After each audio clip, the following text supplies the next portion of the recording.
Okay? We're all defensive. Kung may mga anak kayo, may 2 o 3 kayong anak, pag tinanong mo ang anak, ang unang sagot kagad ng bata, I'm talking about children, is they will be defensive. Pag tinanong mo, bakit umiyak yan? Mahal ko. Kinulot mo ba yan? Hindi ah. Okay?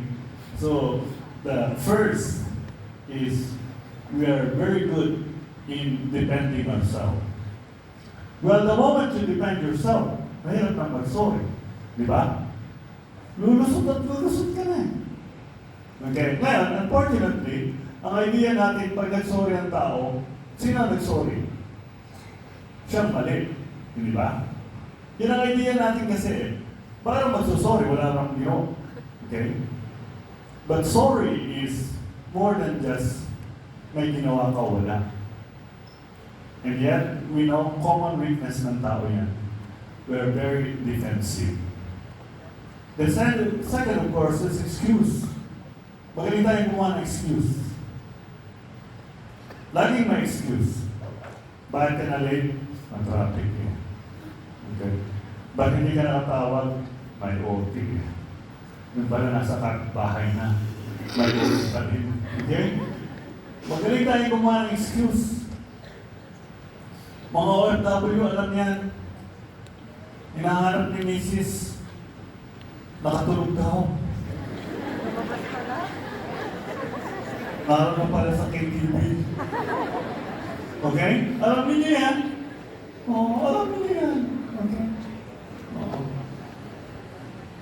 Yung mga nangutang, naku, expert yan. Kailangan magbabayad. Kulang ang pera ko, may sakit ang nanay ko eh. Kahit ulit-ulit yung nanay, nagkamay ko yung nanay, hindi ako papabayad. Galing tayo sa excuse. Galing tayo sa excuse.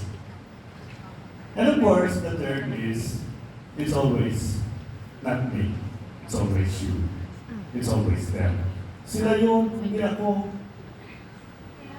O baka na nag-uusap-usapan. Hindi ako yun. Sila yun. Tapos patalis niya, tinanong ako, bakit daw natin siya pinagsispasan? Hindi ako umamin.